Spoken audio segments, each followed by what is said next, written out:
The Spirit of the Sovereign Lord is on me, because the Lord has anointed me to preach the good news to the poor.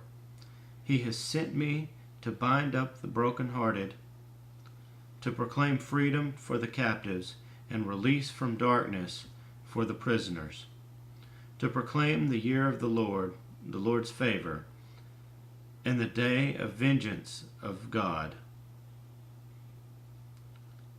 to comfort all who mourn and provide for those who grieve in Zion, to bestow on them a crown of beauty instead of ashes, the oil of gladness instead of mourning, and a garment of praise instead of spirit of despair. They will be called oaks of righteousness, a planting of the Lord for the display of his splendor. They will rebuild the ancient ruins and restore the places long devastated. They will renew the ruined cities. They have been devastated for generations. Aliens will shepherd your flocks. Foreigners will work your fields and vineyards, and you will be called priests of the Lord. You will be named ministers of our God.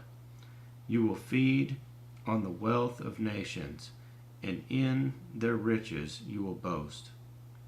Instead of their shame, my people will receive a double portion. Instead of disgrace, they will rejoice in their inheritance. And so they will inherit a double portion in their land, and everlasting joy will be theirs. For I, the Lord, love justice. I hate robbery and iniquity.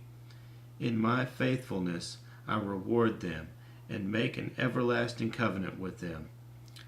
Their descendants will be known among the nations, and their offspring among the peoples.